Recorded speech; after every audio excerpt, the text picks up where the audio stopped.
বন্ধুরা, আজ তোমাদের সাথে সেলাই ফোড়াইয়ের ছোট্ট একটা ভিডিও শেয়ার করব। বহুদিন পর এই সেলাই ফোড়াই নিয়ে আবার বসেছি। যখন ক্লাস 10 অবধি ছিলাম ততদিন এই সেলাই ফোড়াই নিয়ে বেশ নাড়াঘাটা হতো। তারপর যখন 11-এ উঠে গেলাম, পড়াশোনার চাপও বেড়ে গেল আর সাথে দুষ্টুমিও বেড়ে গেল। বন্ধু বান্ধবের চক্করে আর এই সেলাই ফোড়াইয়ে সেভাবে নজর দেওয়া হতো না। কিন্তু আবার নতুন করে শুরু করলাম। ভাবলাম তোমাদের সাথে আমার হাতের কাজের একটা ছোট্ট ভিডিও শেয়ার করি। অনেকদিন যেহেতু সেলাই ফোড়াই করা হয় না, তাই প্রায় সেলাই ভুলে গেছি বললেই চলে। যেটুকু মনে আছে সেটাই তোমাদের সাথে শেয়ার করছি।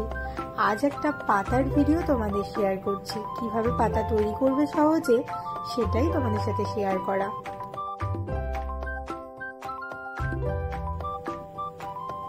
এতক্ষণ তো দেখলে পাতাটা কিভাবে সেলাই করছিলাম। আসলে পাতাটা ফিশবোন করেছি। ভীষণই সহজ, খুব তাড়াতাড়ি করাও যায় আর খুব সুন্দর ডিজাইন হয়। এখন ডালের ডিজাইনটা করব, ডালটা করব পুরোটাই চেন ফোর দিয়ে। চেন ফোর করাও ভীষণই সহজ, একবার দেখলেই বুঝতে পারবে। আর যারা একদম নতুন, যাদের সাথে আগে সেলাইয়ের খুব একটা ভাব ছিল না, তারাও চট করে এইভাবে নতুন ডিজাইন তৈরি করে নিতে পারবে। তো দেখো কিভাবে আমি ডালটা তৈরি করছি।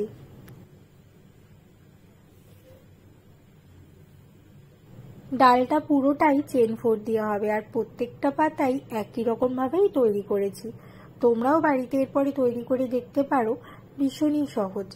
আর সত্যি কথা বলতে কি বন্ধুরা, যেহেতু অনেকদিন পরিচর্যা করা হয় না, তাই প্রায় অনেক কিছুই ভুলে গেছি। মাঝে মধ্যে ভুলে যাচ্ছি যে কোন ডিজাইনটা দিলে ভালো হয়।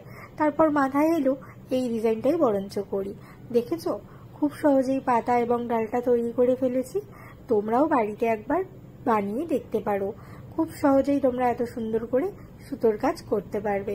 ভিডিও ভালো লাগলে অবশ্যই লাইক, শেয়ার আর সাবস্ক্রাইব করে দিও।